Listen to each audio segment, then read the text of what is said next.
ಶ್ರೀ ಗಣಪತಿ ಶಾರದಾ ಗುರುಭ್ಯೋ ನಮಃ. ಯತ್ರ ಯೋಗೇಶ್ವರ ಕೃಷ್ಣೋ ಯತ್ರ ಪಾರ್ಥೋ ಧನುರ್ಧರಃ ತತ್ರ ಶ್ರೀ ವಿಜಯ ಭೂತಿರ್ಧ್ರುವ ನೀತಿರ್ಮತಿರ್ಮಮ. ಶ್ರೋತೃಗಳಿಗೆ ಶ್ರೀ ಅಳಸಿಂಗರಾಚಾರ್ಯ ವಿರಚಿತ ಶ್ರೀ ವ್ಯಾಸ ಮಹರ್ಷಿ ಪ್ರಣೀತ ಶ್ರೀಮನ್ ಮಹಾಭಾರತದ ಉದ್ಯೋಗ ಪರ್ವದಲ್ಲಿ ದುರ್ಯೋಧನನು ತನ್ನ ಸೈನ್ಯವನ್ನು ವಿಭಾಗಿಸಿ ಅವರವರಿಗೆ ಪ್ರತ್ಯೇಕವಾಗಿ ಸೈನ್ಯಾಧಿಪತ್ಯವನ್ನು ಕೊಟ್ಟುದು ಎಂಬ 155ನೆಯ ಅಧ್ಯಾಯಕ್ಕೆ ಸ್ವಾಗತ. ಓ ಜನಮೇಜಯ ರಾಜ, ಆ ರಾತ್ರಿಯು ಕಳೆದು ಬೆಳಗಾದೊಡನೆಯೇ ಅತ್ತಲಾಗಿ ದುರ್ಯೋಧನನು ತನ್ನ 11 ಅಕ್ಷೌಹಿಣಿ ಸೈನ್ಯಗಳನ್ನು ಬೇರೆ ಬೇರೆಯಾಗಿ ವಿಭಾಗ ಮಾಡಿದನು. ತನ್ನ ಚತುರಂಗ ಸೈನ್ಯಗಳಲ್ಲಿ ಸಾರವಾದುದನ್ನು, ನಡುತರವಾದುದನ್ನು, ಅದಕ್ಕಿಂತಲೂ ಮಟ್ಟತರವಾದುದನ್ನು ಪ್ರತ್ಯೇಕಿಸಿ ಆಯಾ ಸೈನ್ಯಗಳಿಗೆ ಸೇನೆಯ ಮುಂಭಾಗದಲ್ಲಿಯೂ ಮಧ್ಯಭಾಗದಲ್ಲಿಯೂ ಹಿಂಭಾಗದಲ್ಲಿಯೂ ಸ್ಥಾನ ಭೇದಗಳನ್ನು ಕಲ್ಪಿಸಿದನು.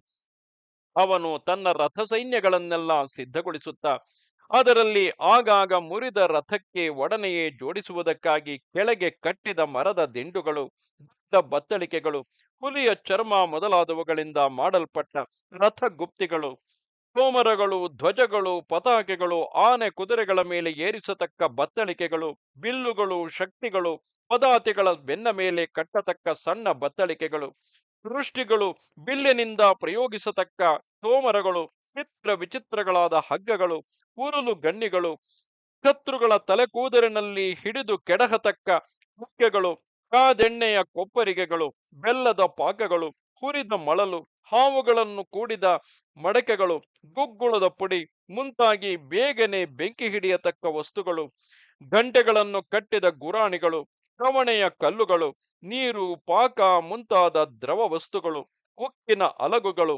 ಮಹಾಘೋಷವುಳ್ಳ ಭಿಂಡಿವಾಲಗಳು, ಜೇನು ಮೇಣವನ್ನು ಹಚ್ಚಿದ ಒನಕೆಗಳು, ಮುಳ್ಳಿನ ದಂಡಗಳು, ನೇಗಿಲುಗಳು, ವಿಷರಸವನ್ನು ಲೇಪಿಸಿದ ತೋಮರಗಳು, ಮೊರಗಳು, ಬುಟ್ಟಿಗಳು, ಗಂಡುಗೊಡಲಿ, ಅಂಕುಶಗಳು, ಉಕ್ಕಿನ ದಂಡಗಳು, ಕೀಲು ಕವಚಗಳು, ಬಾಚಿ, ಉಳಿ ಮುಂತಾದ ಆಯುಧಗಳು ಇವುಗಳನ್ನೆಲ್ಲ ಬೇರೆ ಬೇರೆ ಬಂಡಿಗಳಲ್ಲಿ ತುಂಬಿಸಿದನು. ಹುಲಿಯ ಮತ್ತು ಚಿರತೆಯ ಚರ್ಮಗಳಿಂದ ಹೊದೆಸಲ್ಪಟ್ಟು ವೃಷ್ಟಿ, ಕೊಂಬು, ಕತ್ತಿ, ಕೊಡಲಿ, ಗುದ್ದಲಿ, ಎಣ್ಣೆಯಲ್ಲಿ ನೆನೆಸಿದ ಬಿಳಿ ಬಟ್ಟೆ, ತುಪ್ಪ ಮುಂತಾದವುಗಳಿಂದ ತುಂಬಿದ ಆ ರಥಗಳು ಸುವರ್ಣಮಯವಾದ ಬಿದುರಿನ ಚಿಹ್ನೆಗಳಿಂದಲೂ ರತ್ನಾಲಂಕಾರಗಳಿಂದಲೂ ಅಲಂಕರಿಸಲ್ಪಟ್ಟಿದ್ದವು. ಒಂದೊಂದು ರಥದ ಸುತ್ತಲೂ ವಿಚಿತ್ರವಾದ ಹಲವು ಸೈನ್ಯಗಳು ಬೆಂಗಾವಲಾಗಿದ್ದವು. ಉರಿಯುವ ಅಗ್ನಿಗಳಂತೆ ಜ್ವಲಿಸುತ್ತಿದ್ದ ಆ ರಥಗಳಿಗೆಲ್ಲ ಕವಚಧಾರಿಗಳು, ಆಯುಧಗಳಲ್ಲಿ ಸುಶಿಕ್ಷಿತರು, ಶೂರರು, ಉತ್ತಮ ಕುಲದಲ್ಲಿ ಹುಟ್ಟಿದವರು, ಕುದುರೆಗಳ ಜಾತಿ ಗುಣಗಳನ್ನು ಚೆನ್ನಾಗಿ ಬಲ್ಲವರು ಆದವರು ಸಾರಥ್ಯಕ್ಕಾಗಿ ನೇಮಿಸಲ್ಪಟ್ಟರು. ಒಂದೊಂದು ರಥಕ್ಕೂ ಅರಿಷ್ಟ ನಿವಾರಕಗಳಾದ ಯಂತ್ರೌಷಧಿಗಳಿಂದಲೂ ಉತ್ತಮ ಧ್ವಜ ಪತಾಕೆಗಳಿಂದಲೂ ಗಂಟೆಗಳು, ಚಿನ್ನದ ಪಟ್ಟೆಗಳು ಮೊದಲಾದ ಬಿರುದುಗಳಿಂದಲೂ ಉತ್ತಮ ಆಭರಣಗಳಿಂದಲೂ ಅಲಂಕೃತಗಳಾಗಿ ಕತ್ತಿ ಗುರಾಣಿಗಳನ್ನು ಕಟ್ಟಿದ 4 ಉತ್ತಮಾಶ್ವಗಳು ಹೂಡಲ್ಪಟ್ಟಿದ್ದವು. ಪಟ್ಟ, ಕತ್ತಿಗಳು, ದಂಡಗಳು, 100 ಬಿಲ್ಲುಗಳು ಇವೆಲ್ಲ ಆ ರಥದಲ್ಲಿ ಸಿದ್ಧವಾಗಿದ್ದವು. ಮುಂದೆ ಎರಡೆರಡು ಕುದುರೆಗಳಿಗೆ ಒಬ್ಬೊಬ್ಬ ಸಾರಥಿಯಂತೆ ನೇಮಿಸಲ್ಪಟ್ಟನು. ಹಾಗೆಯೇ ರಥದ ಹಿಂದೆಯೂ ಇಬ್ಬಿಬ್ಬರು ಸಾರಥಿಗಳು ಸಿದ್ಧವಾಗಿದ್ದರು. ಆ ಸಾರಥಿಗಳೆಲ್ಲರೂ ರಥಯುದ್ಧದಲ್ಲಿ ನಿಪುಣರಾಗಿದ್ದರು. ರಥಿಕನು ಕೂಡ ಕುದುರೆಗಳ ಮರ್ಮವನ್ನು ತಿಳಿದು ಸಾರಥ್ಯವನ್ನು ಚೆನ್ನಾಗಿ ಬಲ್ಲವನಾಗಿದ್ದನು.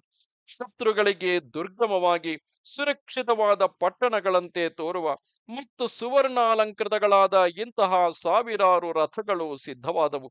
ಆ ರಥಗಳಂತೆಯೇ ಗಜ ಸೈನ್ಯಗಳು ಕೂಡ ಎಲ್ಲ ಬಿರುದುಗಳಿಂದಲೂ ಯುದ್ಧ ಯೋಗ್ಯವಾದ ಉಡುಪುಗಳಿಂದಲೂ ಅಲಂಕರಿಸಲ್ಪಟ್ಟು ಸಿದ್ಧವಾದವು. ರತ್ನ ಸಮೃದ್ಧಗಳಾದ ಪರ್ವತಗಳಂತೆ ಕಾಣುತ್ತಿದ್ದ ಒಂದೊಂದು ಆನೆಯ ಮೇಲೆ ಅಂಕುಶಧಾರಿಗಳಾದ 2 ರಾಹುತರು, 2 ಧನುರ್ಧಾರಿಗಳು, 2 ಖಡ್ಗಧಾರಿಗಳು, ಶಕ್ತಿ ತ್ರಿಶೂಲಗಳನ್ನು ಧರಿಸಿದವನೊಬ್ಬನು, ಹೀಗೆ 7 ಮಂದಿ ಪುರುಷರಿದ್ದರು. ಆ ಸೇನೆಯು ಎಲ್ಲ ಕಡೆಯೂ ಮದದಾನೆಗಳಿಂದಲೂ ಆಯುಧ ಸಮೂಹದಿಂದಲೂ ತುಂಬಿದ್ದಿತು.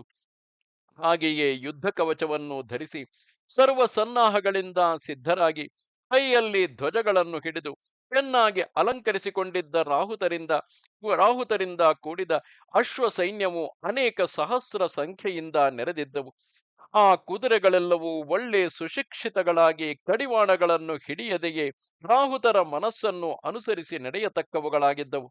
ಎಲ್ಲವೂ ರತ್ನಾಭರಣಗಳಿಂದ ಅಲಂಕರಿಸಲ್ಪಟ್ಟು ಲಕ್ಷೋಪಲಕ್ಷ ಸಂಖ್ಯೆಯಿಂದ ರಾಹುತರ ವಶವರ್ತಿಗಳಾಗಿದ್ದವು. ಮತ್ತು ನಾನಾ ವಿಧ ರೂಪಗಳಿಂದಲೂ, ನಾನಾ ವೇಷಗಳಿಂದಲೂ, ನಾನಾ ಬಗೆಯ ಕವಚಗಳಿಂದಲೂ, ಆಯುಧಗಳಿಂದಲೂ, ಸುವರ್ಣ ಮಾಲಿಕೆಗಳಿಂದಲೂ ಕೂಡಿದ ಪದಾತಿ ಸೈನ್ಯಗಳು ಕೂಡ ಲೆಕ್ಕವಿಲ್ಲದಷ್ಟು ಸಿದ್ಧವಾದವು. ಒಂದೊಂದು ರಥಕ್ಕೆ 10 ಆನೆಗಳು, ಆ ಒಂದೊಂದು ಆನೆಗೆ 10 ಕುದುರೆಗಳು, ಒಂದೊಂದು ಕುದುರೆಗೆ 10 ಮಂದಿ ಪದಾತಿಗಳು ಸುತ್ತಲೂ ಬೆಂಗಾವಲಾಗಿ ಇರಿಸಲ್ಪಟ್ಟಿದ್ದವು.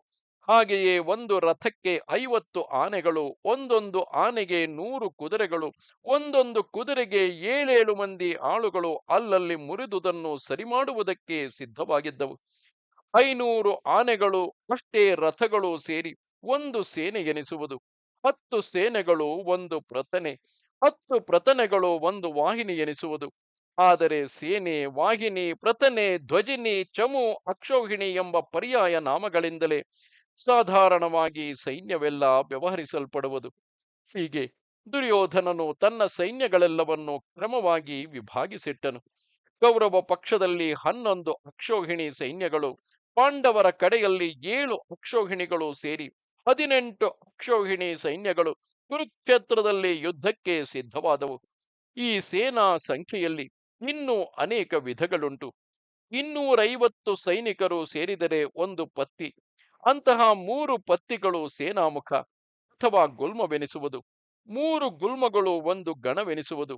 ದುರ್ಯೋಧನನ ಸೈನ್ಯದಲ್ಲಿ ಇಂತಹ ಗಣಗಳು 100,000 ಸಂಖ್ಯೆಯಿಂದ ವಿಭಾಗಿಸಲ್ಪಟ್ಟವು. ಆ ಸೈನ್ಯದಲ್ಲಿ ಒಬ್ಬೊಬ್ಬರು ಯುದ್ಧೋತ್ಸಾಹವುಳ್ಳವರಾಗಿ ಮಹಾವೀರರೆನಿಸಿಕೊಂಡಿದ್ದರು. ಆಮೇಲೆ ದುರ್ಯೋಧನನು ತನ್ನ ಸೈನ್ಯದಲ್ಲಿ ಒಳ್ಳೆ ಬುದ್ಧಿವಂತರು, ಶೂರರು ಆದವರನ್ನೇ ಆರಿಸಿ ಅವರನ್ನು ಸೇನಾಪತಿಗಳನ್ನಾಗಿ ನಿಯಮಿಸಿ ಒಬ್ಬೊಬ್ಬರ ವಶದಲ್ಲಿ ಒಂದೊಂದು ಅಕ್ಷೌಹಿಣಿ ಸೈನ್ಯವನ್ನು ಇರಿಸಿ ಅವರವರಿಗೆ ಆಯಾ ಸೇನಾಧಿಪತ್ಯದಲ್ಲಿ ಅಭಿಷೇಕವನ್ನು ಮಾಡಿದನು. ಕೃಪನು, ದ್ರೋಣನು, ಶಲ್ಯನು, ಜಯದ್ರಥನು, ಕಾಂಬೋಜಾಧಿಪತಿಯಾದ ಸುದಕ್ಷಿಣನು, ಕೃತವರ್ಮನು, ದ್ರೋಣಪುತ್ರನಾದ ಅಶ್ವತ್ಥಾಮನು, ಕರ್ಣನು, ಭೂರಿಶ್ರವಸ್ಸು, ಶಕುನಿ ಮತ್ತು ಬಾಹ್ಲೀಕನು ಈ 11 ಮಂದಿಯನ್ನು ಸೇನಾಪತಿಗಳನ್ನಾಗಿ ನಿಯಮಿಸಿದನು. ಈ ಸೇನಾಪತಿಗಳು ಒಬ್ಬೊಬ್ಬರನ್ನು ಪ್ರತಿದಿನವೂ ತನ್ನಲ್ಲಿಗೆ ಕರೆಸಿಕೊಂಡು ಕ್ಷಣ ಕ್ಷಣಕ್ಕೂ ಅವರಿಗೆ ಹೇಳಬೇಕಾದ ಮಾತುಗಳನ್ನು ಹೇಳಿ ಬಾರಿ ಬಾರಿಗೂ ಅವರನ್ನು ತನ್ನ ಕೈಯಿಂದಲೇ ನಾನಾ ವಿಧವಾಗಿ ಸತ್ಕರಿಸುತ್ತಿದ್ದನು. ಇದರಿಂದ ಅವರೆಲ್ಲರೂ ಅವನಲ್ಲಿ ಭಕ್ತಿಯುಳ್ಳವರಾಗಿ ತಮ್ಮ ತಮ್ಮ ಪರಿವಾರಗಳೊಡನೆ ಅವನಿಗೆ ಹೇಗಾದರೂ ಪ್ರಿಯವನ್ನು ಉಂಟು ಮಾಡಬೇಕೆಂದು ಸಿದ್ಧರಾಗಿರುವರು. ಇದು 155ನೆಯ ಅಧ್ಯಾಯವು. ನಮಸ್ತೆ ಶಾರದೆ ದೇವಿ, ಕಾಶ್ಮೀರ ಪುರವಾಸಿನಿ, ತ್ವಾಮಹಂ ಪ್ರಾರ್ಥೆಯೇ ನಿತ್ಯಂ, ವಿದ್ಯಾದಾನಂಚ ದೇಹಿಮೆ. ನಮಸ್ಕಾರ.